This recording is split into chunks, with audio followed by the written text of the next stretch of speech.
Welcome to Rugby. I'm here on Free Sports.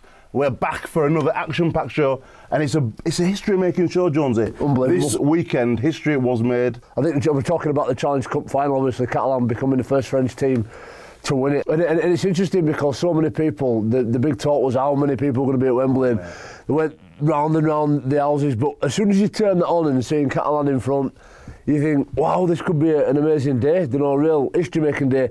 But first and foremost, commiserations to Warrington. And I just want to say, I think they've been outstanding in this Challenge Cup run this year, and some of the performances that they put together were second to none, and to chip at the final hurdle is really, really tough. But as I'm sure we'll talk about, these adversities get us through life sometimes, but credit to Catalan, long time coming, and have got the fruits of their labour. Mate, you spoke about adversity there, and the man who is turning adversity into all kinds of positive stuff is Luke Ambler. Luke joined us today in the studio. Mate, how's life since finishing playing? Because obviously tragedy struck with the death of your brother-in-law, and you turned that into an amazing campaign that touched people around the world.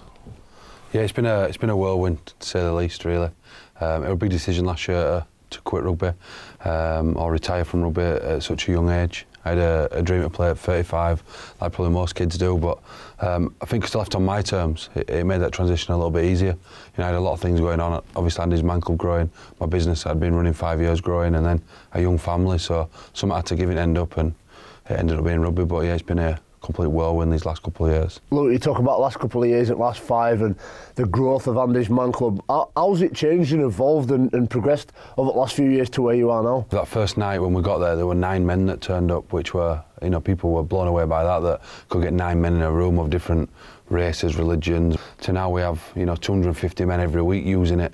We see over 1,200 men a month, and it's gone from that one little club in Ovingdon and Halifax to next Monday we'll have 17 clubs. 17 clubs? Yeah, we've got 4 in Scotland, and then just rolling out across UK, and it's all been done by volunteers, which is a lot of people get more blown away by because there's no staff. Like, I don't work for it. What sort of challenges do you face now when you're talking about growth, because it seems to be growing exponentially? So what challenges do you face in the future now you're going to attack them? I think it's just maintaining it. I think it's sticking to your values and your beliefs, and we've always said that. So before this, I had a business where I used to write, I'd be a consultant for charities, writing engaging programmes, and what used to happen is funding could just get cut like that, and they just cut programme off. So I always said, Andy's Man Club would never be built on funding.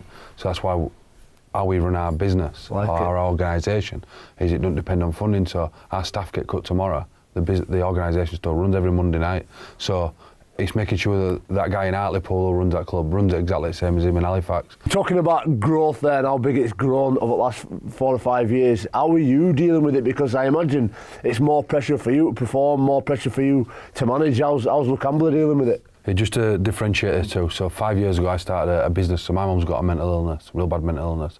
So I've been a mental health campaigner for many, many years, but people won't know that because they want as big as what we do with Andy's Man Club, right? Yeah. The Andy's Man Club stuff's only been around 2 years. About 6 months ago it got really difficult. I had a cousin who told me he tried taking his life, and he reached out to me and I'd let him down.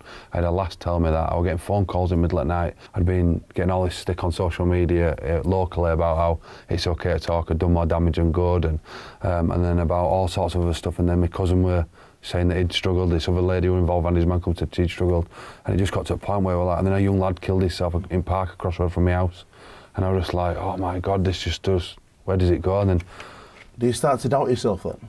Yeah, massively, because you think, I got to a realisation that you can't help everyone, and I put some barriers in place and that everyone couldn't directly message me all the time, because it got to a point where the guy who told the world it were okay to talk, the world thought that meant to him, and we'd set all these clubs up so that it wasn't all on me, and it did get quite difficult, that. Tell us a little bit about this wonderful book with a little waspy bee on front and the question mark. I'm just looking through it to give you a bit of an insight there. It talks about today's goals, morning appreciations, today's affirmations, and then moves on into what could I have improved today, what went well today, and today's conclusion, and a score out of 10 there. Just tell me what this book's for and how people use it. This is completely separate to Andy's Man Club. This is my own business. I was doing this with clients, more one-on-one clients. I was coaching, like life coaching and mentoring, and then I brought it into prisons, the model behind it, or the theory behind it, and I give it to a prisoner in a segregation unit. They wanted me to go see him, and they were a very violent offender, and I said, I want you to do me a favour, I want you to write them 6 questions every day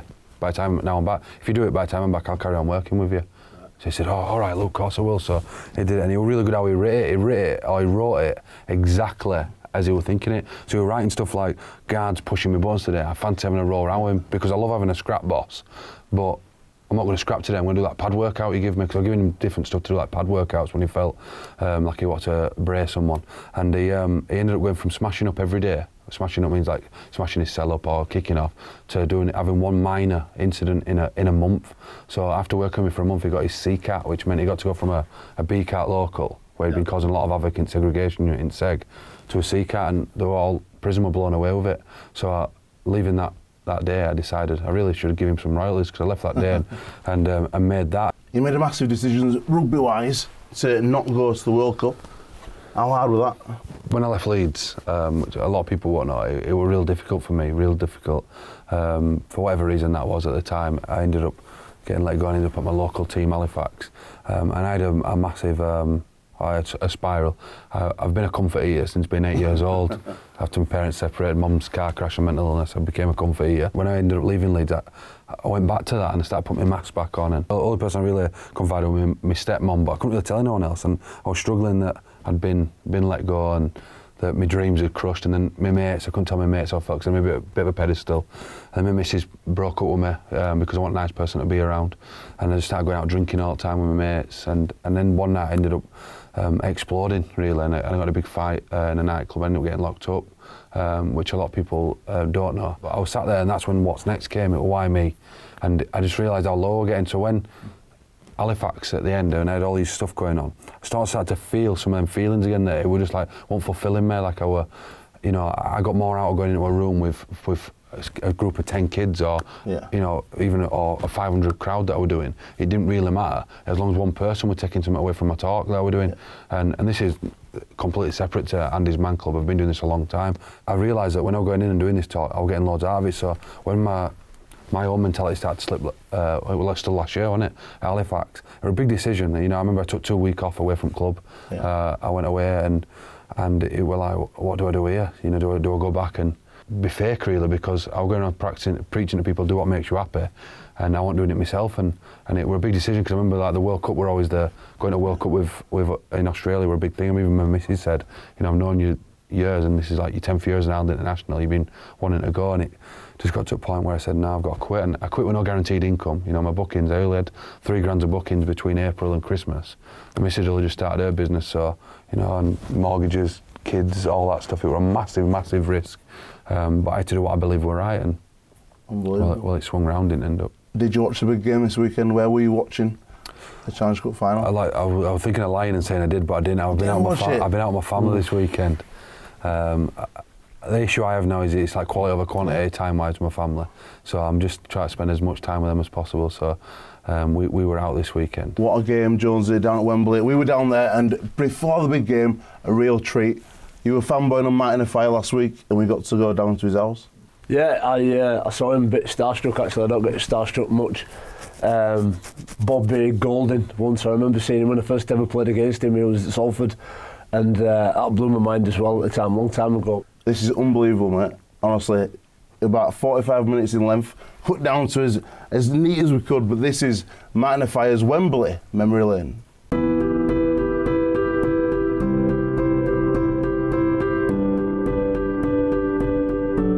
That it was always going to be a tough game, and yeah, that was one of the toughest games that I've played. I'm Martin Offiah, and this is my memory lane. And there it is, it's all over. The 1994 Silk Cup Challenge Cup winners, once again, Wigan, for the 7th successive occasion, but they've had to fight for it. 1994 was a challenging year, I think, for the Wigan club. Obviously, John Dorahay was in charge, and you know, things weren't going that great. We lost in the Regal Trophy to Castleford, and you know, when you play at Wigan and you lose 1 or 2 games, then it's a crisis. Yeah, the cup kept us alive that year. I think we had a tough road, and in the semi-final you could see that Castleford, they wanted it. They'd obviously been beaten by us in the final in '92. My first Challenge Cup final, and you know, they really wanted to beat us, and you know, everyone was gunning for Wigan at that time. We were at the top, but it wasn't easy. You know, when you look back in history now, Wigan have won so many games and everyone just thinks we strolled it, but no, that was a quality team and there was some quality opposition and Casford were up for it. The feeling in the tunnel at Wembley, the old Wembley should I say, was everything that you thought it would be. When I stood in that tunnel, you felt it. You felt that you was about to, you know, enter. You know, it was like being a gladiator. You was about to, you know, this is it. You know, you were prepared to die this day. You know, those who are about to die salute you. It was really that big. And the fact that you're playing for Wigan and the heritage and the history as well, it meant so much.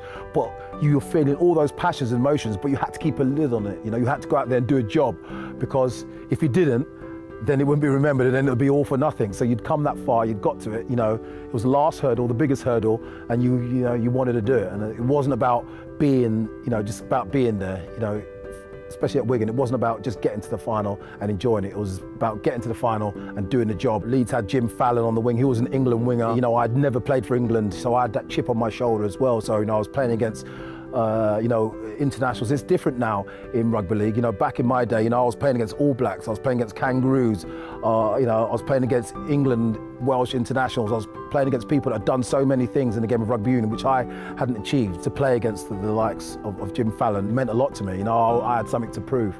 And I had something to prove on that day playing against him and Gary Schofield as well. The GOAT, or the self-proclaimed GOAT, as I like to call him. I love Gary. He gets a lot of stick, but you know, he is a great player, and you know, he's done great stuff. And there was lots of great players on that Leeds team, and they gave it to us. And if anyone who was at Wembley that day knows that they threw the kitchen sink at us. Whew. When I think about that try in '94, just like I get emotional, because you know, it does mean so much to me. It's like it's going to define my life now. You know, when I'm not here anymore, you know, that is the one moment that would define my career. You know, there was this thing among wingers, you know, going the length at Wembley, scoring the length of the field try at Wembley. It wasn't just enough as a winger to score a try at Wembley. You wanted to score a length of the field try at Wembley. You know, if I could dream of scoring a try, that's the try I would dream of scoring. To pick the ball up from dummy half with the whole team in front of you at Wembley, you know, as I say, it doesn't get any better than that for me. I'm choking up thinking about it, and you know, and I always think to myself, you know, if Neil Harmon was stood just an inch more to the left, then maybe I wouldn't have got outside him. And you know, that's why I went down to my knees at the end and prayed, because I knew it was more than me. You know, all the stars had to align. You know, you can be great, you can be in great teams, but everything has to come together on a given day for you to create something brilliant. I wouldn't have a clue, you know, what John Dorahay said to us at half-time, if I'm honest. The people that were responsible for that victory in my eyes, and this is just on my humble opinion, Dean Bell and Shaun Edwards took hold of that team at a stage through the season. They were the ones who'd been there the longest. You know, what could John Dorahay tell them about winning? They'd been under the likes of Lowe, Money, and experienced, you know, so many things. You know, that Wigan team that beat Manly in '87, you know, and that opened my eyes to, you know, what you could possibly achieve in this game. And I thought, I want some of that. You know, they were the guys who had been in the trenches, and you know, those are the guys that I followed, and those are the guys that I listened to. And you know, thankfully we came out in the second half, and you know, we put performance together, but it was still tough. Leeds, you know, they came back at us, and they scored some tries in the second half. I think even Sco will probably like to remember that. I think he flat-footed me and skipped around me and got in the try in the corner. And you could see the Leeds team were pumped up, man. They were ready to play that day as well. You know, they matched us every step of the way. And, you know, my second try, which does not get much attention, I do believe was better, if not, you know, definitely as good as the try that I scored in the first half. If you freeze frame that try early on, I remember it now, and that Jim Fallon was in between me and Mick Cassidy. So he was close to Mick Cassidy when I was. So I was like, I need to get to this guy. So I don't think I've ever run faster in my life to get to Mick Cassidy, to get on his outside. So to think I've got to go past Jim Fallon to get to Cassidy, and then I've got, I think, a Scoey on the inside of him, and I've got Jim Fallon. And I just remember, and that's something that, you know, the things that you learn as a winger, and these things that you can't be coached, and that is that if you watch that try, you'll see that from the time I get the ball, I get no closer to Jim Fallon or no further away from him. And that's because I just know that, You know, when you get the ball in your hand in that time, you don't go for the line. You wait for the line to come for you. You just got to be patient, know that, and keep your speed. And I know that he's there, and I just know that I just got, don't let him catch me, don't let him catch me. And I see a lot of times in big games, I see wingers get the tries and they burn out because I'd done all my hard work early. You know, like in the first try, you do your hard work early, then you just like sprinting drills. You get into that mode of speed and you just stay there. He has to catch me. You know what I mean? That's what I say. I don't have to run fast in Jim Fallon. I only have to run as fast as Jim Fallon. And as I say, the skill it took to score that second try, you know, when you break it down and you know those things, you know, and I managed to score it, and it gave me as much satisfaction, and it was just as important to winning the game. After I scored that second try, all I had in my mind was hat trick, hat trick, hat trick. And sometimes in life, you know, you don't get what, I wouldn't say you deserve or what you're trying for, but you know, that's why it's always good to aim high. And I was trying to get over that day, and you know, it didn't happen, and I always blame Phil Clark because he threw the most wobbliest of passes out to me. And then it just like, I think it hit the floor, and I ended up knocking on, falling over. And I'm looking up and I'm seeing Francis Cummins, you know, have his moment and go in the length to score that try. And I always remember thinking, I was looking up to him, I'm thinking, man, if that was the winner, they're never going to show my try ever again. To win the Lance Todd, you know, meant everything to me. As I say, playing on the wing is a very easy position to play. One of the easy, well, playing rugby is not easy, but if you're going to pick all the positions to play, playing on the wing is probably one of the easiest positions to play, but one of the most difficult positions to play well. You know, in the history of, you know, Lance Todd's, Manor Stills, Harry Sunderland's, you know, how many wingers have won them?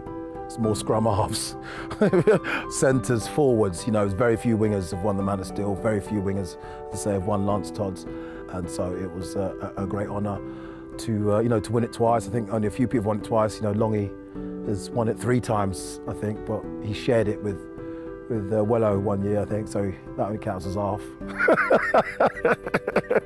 It's special having a statue at Wembley. You know, again, like scoring that try. You know, that's why you have to believe. If you don't believe in God, you've got to believe in something divine when you come, you know, onto this planet, because you can be the most successful. You know, I could have come to this planet and earned £100 million and not have that accolade. You know, it's beyond money, it's beyond what I did to be up there, you know, with some great legends, and obviously the likes of Boston and Murphy as well.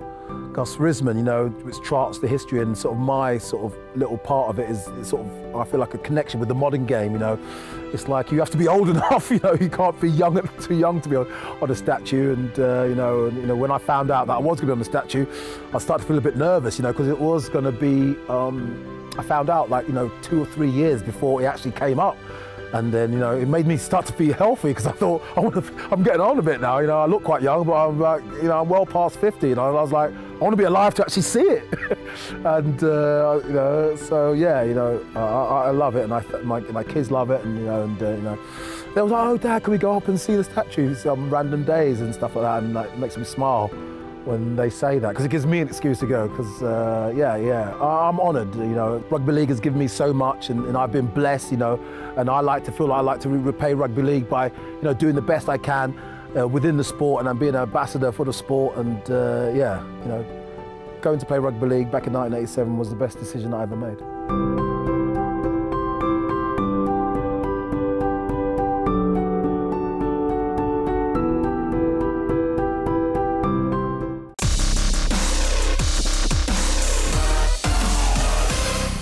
Who gives Martin Offiah the outside? Alan Tate. No, it was good. No, I was there, crying my eyes out. But it was inspirational, wasn't he? Luke, talk to us about famous people, because we've got a letter here from the Prime Minister, Yep. Theresa May, and you met so many famous people, but I want to know, who is the best person you've met so far on your journey? It's got to be Prince Charles. Prince Charles? Yeah, you know, I got invited down to his house, and I sat in his front room drinking champagne with him, which were just Like you do. and it was literally like that. In the morning, champagne for breakfast. It was literally like crazy, really. Just what did you say to him? They told me all this stuff about. Someone said before he comes over. I said, "What do you do this? Like you bow, you do this stuff, and how you greet him." And the next minute we were just chatting, and someone just went, "Oh, and here's Your Highness." So I don't remember. I'm sure I'd said, "You're right, mate." But when Jones was speaking, then they still like I want to starstruck as when I'd seen Sonny Bill Williams. Right. I don't know why. Yeah, he's just been from 15. Like, so I remember because I was friends with Greg Eastwood, who used to live at my house. I got invited every time they come over. I get invited to go to a hotel and that, and been on nights out with them, and I've become friends with Greg and Isaac Luke. But I got invited once, and I didn't even speak to Sonny Bill Williams. I just saw him in person, and the pull that feeling you're on about, like, Sonny Bill Williams there. I sort of just stopped. Didn't dare move. In case he like looked at me, because he's Willie Portman's cousin, innit? Yeah. And he was speaking to Willie, and I just didn't even dare move because I had that. You just brought back a memory when you're on about it then about Bobby Golding. That's why I do. So Sonny Bill Williams might top Prince Charles. It's funny you say that. I wasn't starstruck when I saw Sonny Bill Williams. He struck me, and I saw stars. That's how it worked. He smashed me back in 2005. Just tell us a little bit about this letter, the content of it, because it's from Theresa May. It's big for me. It's competing with Keith Senior for that OBE at the end of the day. But what is the content of this letter? What's it saying? Basically, they give a point of light award to a Prime Minister will pick a volunteer and give them a Prime Minister's point of light award, and she wants just personally, or a team did, write and just say thank you for your voluntary services for Andy's Man Club. Obviously, since Andy's Man Club hit the world, I remember Ricky Gervais doing it all this, but there's been so many other organisations talking, Prince Harry himself opening them up, and we caught with Toots this week, talk outside of the scrum, someone you're familiar with. Yeah, the founder reached out to me on Twitter. A few people have tagged, and I spoke to him, and he's just speaking with our team now to do some signposting, which will be amazing because rugby league and rugby union is an hard background to masculine men to break down some barriers. So what he's wanting to do there is fabulous. So in part one now we're going to go over and catch up with the Toots guys who will talk outside of the scrum, doing some great work in rugby league and rugby union. Check this out. Keep it locked for more rugby after the break. My name is James Griffin. I'm from Farsley in Leeds. I've been looking at doing something for mental health charity for quite a while because a few of my friends have suffered from it. The more I looked into it, more kind of apparent that Toots was something that I could do within the rugby industry, within the rugby community, purely based on amateur rugby lads. The reason being, I think there's a lot of lads out there who suffer, who think it's a sign of weakness to mention it and talk about it. And as a result, I think it's something that needs to be addressed, and that's what we're trying to do. Well, Toots stands for Talk Outside of the Scrum. When I first set this up, I was after a name that I could have that incorporated rugby, both codes. Our main aim, what we want to do is, because we're not counsellors, we're not professionals, we don't have any degrees in psychology or anything like that. Our main aim is to show people it's not a weakness to talk, to show people to come out and say you need help, or that is not a sign of a weakness. And once they've done that, that's when we're going to start moving people along to the bigger organisations. The main aim at this present time is to be, like I say, the middleman. So at the moment we're raising money for, we're going to try and set phone lines up so people have got a 24-hour phone line. We've got guys who are going to be manning it. We've just been donated £1,000 by Bupa, so their game, they want to get involved. So it's just moving along well, it's moving along nicely. My name's Ben Madison, I live in Bradford, play Bramley Phoenix, which is rugby union, and I also play for Bramley Buffaloes, which is rugby league as well, so both codes. To be fair, my involvement's just trying to come up with good ideas to get it out there. James was the one that came up with the whole idea. I just really wanted to get involved. We've got players down at Bramley that have gone through it, so it's quite a personal thing for us all. And I tried to get ideas out there, so my ideas were the shirts, the salute, trying to get things easy to recognise. The salute is that. The idea of it all is to get it, but I think we're trying to do it after everyone scores a try. So if you score a try, do your salute. It's just a way of getting recognised, getting the image out there, getting the name out there, and getting more people to understand and realise what we're trying to do.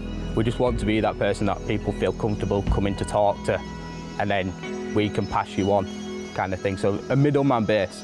I don't see us getting, wanting to be absolutely massive, etc. But we just want to be recognised and know that people are comfortable, that they can come to talk outside of the scrum and help. You know, we can help them.